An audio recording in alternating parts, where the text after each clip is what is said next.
ശ്രീ ആനന്ദ് കൊച്ചുകൂടി ഇവിടെ ശ്രീ ജയേന്ദ്രൻ ജയേന്ദ്രൻ ചൂണ്ടിക്കാട്ടിയതുപോലെ തന്നെ അടുപ്പിച്ചുള്ള മൂന്ന് തെരഞ്ഞെടുപ്പിലാണ് LDF തോറ്റത്. ഏതൊക്കെയാണ്?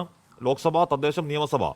ഒറ്റ സ്ട്രെച്ചിൽ ഏതെങ്കിലും LDF UDF ഏതെങ്കിലും കാലത്ത് മൂന്ന് തെരഞ്ഞെടുപ്പിൽ അടുപ്പിച്ച് തോറ്റിട്ടുണ്ടോ എന്ന കാര്യം എനിക്കറിയില്ല. എൻ്റെ അന്വേഷണത്തിൽ അങ്ങനെ ഒരു സംഭവം ഇതുവരെ ഉണ്ടായിട്ടില്ല. ചരിത്രത്തിൽ നടാടെയാണ് LDFന്റെ ഒറ്റ സ്ട്രെച്ചിലെ 3 പരാജയം. അതായത് DP ജയരാജൻ ഇപ്പോൾ പറയുന്ന പാർട്ടിയെ നയിക്കുന്നത് കൂട്ടായ നേതൃത്വമാണ്. പ്രായം കൂടുന്നതോടും പിണറായിയുടെ കർമ്മശേഷി കൂടുകയാണ്. പിണറായി പവർഫുൾ ആണ്. പിണറായിയുടെ ജനപിന്തുണ കുറഞ്ഞിട്ടില്ല. തോൽവിയുടെ ഉത്തരവാദിത്തം പിണറായിക്ക് മാത്രമല്ല. പിണറായിക്ക് മാത്രം ആരും പറയുന്നില്ല. ആനന്ദ് കൊച്ചുകൂടി, കേരളത്തിൽ സോഷ്യൽ ഫാബ്രിക് ഈ രീതിയിൽ തുടർന്നു പോകാൻ CPM എന്ന പാർട്ടി അനിവാര്യമായ പാർട്ടിയാണ് എന്ന കാര്യത്തിൽ സെക്കുലർ മനസ്സുള്ള ആർക്കും തർക്കമില്ല. സോഷ്യൽ മീഡിയയിലടക്കം സാധാരണ പ്രവർത്തകർ എന്താണ് പരാജയ കാരണങ്ങൾ എന്ന് വെള്ളാപ്പള്ളി അടക്കം ചൂണ്ടിക്കാട്ടി എണ്ണി പറയുന്നുണ്ട്. പക്ഷേ രാകേഷ് അടക്കം നേതാക്കൾക്ക്, അതിനെ പിന്തുണയ്ക്കുന്ന പിണറായിക്ക് അത് മനസ്സിലാവാതെ ഈ പഴകിത്തേഞ്ഞ് പരാജയപ്പെട്ട ധ്രുവീകരണ കാർഡ് വീണ്ടും വീശുന്നത് എത്രത്തോളം ആ പാർട്ടിയുടെ വിനാശത്തിനാകും കാരണമാവുക? എന്തുകൊണ്ടാണ് ഈ രാകേഷിനെ പോലുള്ള നേതാക്കൾ അത് മനസ്സിലാക്കാതെ പോകുന്നത്? ശ്രീ ആനന്ദ് കൊച്ചുകൂടി.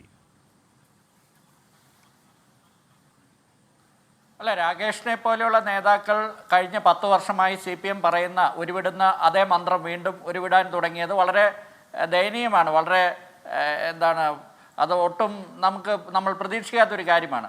അത് അദ്ദേഹം ഈ ഒരു നിലപാടിലേക്ക് എങ്ങനെ എത്തി എന്ന് എനിക്ക് മനസ്സിലാകുന്നില്ല. കാരണം ഈ തെരഞ്ഞെടുപ്പിന് ശേഷം CPM പറയാത്തൊരു കാര്യമാണ്, അല്ലെങ്കിൽ CPM പൊതുവായിട്ട് എല്ലാവരുടെയും വോട്ട് നഷ്ടപ്പെട്ടു, അല്ലെങ്കിൽ ന്യൂനപക്ഷത്തിൻ്റെയും ഭൂരിപക്ഷത്തിൻ്റെയും എല്ലാ മതവിഭാഗങ്ങളുടെയും എല്ലാ ജാതി മത അല്ലെങ്കിൽ പ്രായ വ്യത്യാസമില്ലാതെ, ജെൻഡർ വ്യത്യാസമില്ലാതെ വോട്ടുകൾ നഷ്ടപ്പെട്ടു എന്ന തരത്തിലുള്ള ഒരു കണ്ടെത്തലിലേക്കാണ് ആദ്യം CPM എത്തിയത്.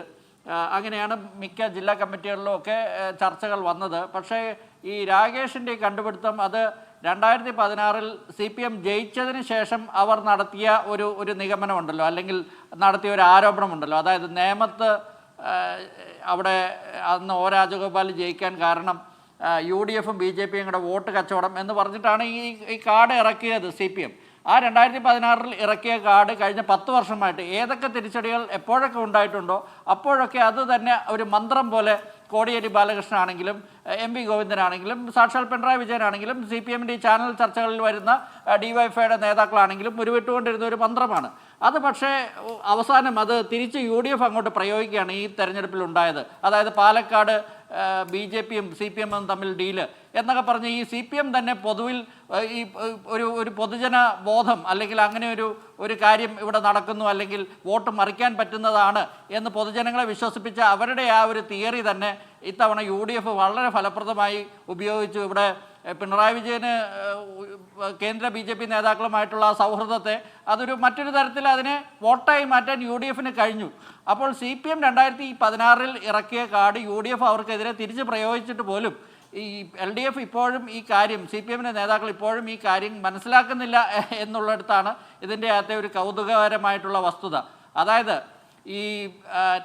ഈ വോട്ട് മറിക്കുക എന്നുള്ള ഒറ്റ പോയിന്റിലേക്ക് ഈ വിജയത്തെ അല്ലെങ്കിൽ ഈ പരാജയത്തെ അവർ ചുരുക്കുന്നു. രണ്ടാമത് ഇതിൽ ഇപ്പോൾ മറ്റ് കാര്യങ്ങളുണ്ടല്ലോ. ഇപ്പോൾ ശ്രീ ജയചന്ദ്രൻ മാഷ് പറഞ്ഞ ചില കാര്യങ്ങളുണ്ട്. ഇവിടെ BJPയുടെ വക്താവായിട്ടുള്ള ശ്രീ ജയചന്ദ്രൻ പറഞ്ഞിട്ടുള്ള ചില കാര്യങ്ങളുണ്ട്. ഇപ്പോൾ V മുരളീധരൻ്റെ ഒരു കാര്യം അദ്ദേഹത്തിൻ്റെ ഒരു കാര്യത്തിൽ എനിക്ക് തോന്നുന്നത്, ഇന്ന് അദ്ദേഹത്തിൻ്റെ പ്രസ്താവന കണ്ടപ്പോൾ എനിക്ക് തോന്നിയത്, ഒരു പക്ഷേ ഈ ക്രിസ്ത്യൻ വോട്ടുകൾ ഇത്തവണ BJPക്ക് കിട്ടുമെന്ന് പറഞ്ഞിട്ട് ഒന്നും കിട്ടാതായത് അദ്ദേഹത്തിൻ്റെ പ്രസ്താവനയിൽ ആ കാര്യം നിഴലിക്കുന്നുണ്ട്. പിന്നെ ഇവിടെ ലീഗിനെ വെച്ച് വർഗീയവൽക്കരണം ഇവിടെ കുറേ കാലങ്ങളായിട്ട്, കഴിഞ്ഞ ഒരു 10 വർഷമായിട്ട് CPMും BJPയും വളരെ നന്നായിട്ട് ഇവിടെ നടത്തിയിരുന്നു. വീണ്ടും അതിൻ്റെ ഒരു തനിയാവർത്തനം ഇതിന് ശേഷവും വീണ്ടും ഉണ്ടായിട്ടുണ്ട്. ഇവിടെ ലീഗും ചെറിയ തോതിൽ അതിന് ഉപോൽപ്പലമാകുന്ന ചില കാര്യങ്ങൾ ചെയ്തിട്ടുണ്ട്. പക്ഷേ അവരെക്കാൾ ഉപരിയായിട്ട് ഇവിടെ BJPയും CPMും തന്നെയാണ് അത് ആവർത്തിച്ചുകൊണ്ടിരിക്കുന്നത്. ഇതുപോലെ ഒരു പൊതുജനത്തിൽ അങ്ങനെ ഒരു വിശ്വാസം അടിച്ചേൽപ്പിക്കാൻ അവർ ശ്രമിച്ചുകൊണ്ടിരിക്കുകയാണ്. ഈ തെരഞ്ഞെടുപ്പിന് ശേഷവും അത് തന്നെയാണ് നടക്കുന്നത്.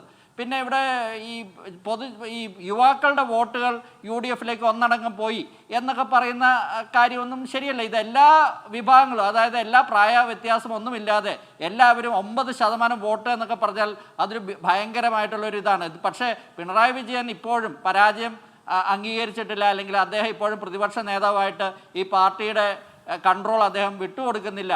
അദ്ദേഹം KN ബാലഗോപാലിനെ പോലെ ഒരാളെ പ്രതിപക്ഷ നേതാവാക്കാൻ സമ്മതിക്കുന്നില്ല എന്നുള്ളിടത്താണ് ഈ പാർട്ടി അടുത്ത 5 വർഷത്തിൽ തിരിച്ചു വരുമോ എന്ന് നമുക്ക് സംശയം തോന്നുന്ന രീതിയിൽ ഇവിടെ BJPക്ക് ഒരു സ്പേസ് ഉണ്ടാക്കി കൊടുക്കാൻ ഉണ്ടാക്കുന്ന രീതിയിലുള്ള കാര്യങ്ങൾ ഇവിടെ നടക്കുന്നുണ്ടോ എന്ന് നമുക്ക് പൊതുജനത്തിന് സംശയം തോന്നുന്ന തരത്തിലുള്ള കാര്യങ്ങൾ നടക്കുന്നത്. അങ്ങനെയാണെങ്കിൽ ഈ പരാജയത്തിൽ നിന്ന് CPM ഒന്നും പഠിക്കുന്നില്ലെങ്കിൽ അത് വളരെ കഷ്ടമായിരിക്കും. കേരളം എന്ന സമൂഹത്തെ അത് പലതരത്തിൽ ധ്രുവീകരിക്കാൻ, ഇപ്പോൾ മതപരമായിട്ടാണെങ്കിലും മറ്റു പലതരത്തിലായാലും ധ്രുവീകരിക്കാനുള്ള ഒരു കാര്യത്തിലേക്കാണ് പോകുന്നത് എന്ന് നമുക്ക് വളരെ വിഷമം തോന്നുന്നു. ധ്രുവീകരണം ഉണ്ടാവുകയാണെങ്കിൽ അതിന്റെ ഗുണം കിട്ടുന്നത് CPM അല്ല BJPക്കാണെന്ന് ഈ തെരഞ്ഞെടുപ്പ് തന്നെയാണ് സാക്ഷ്യം.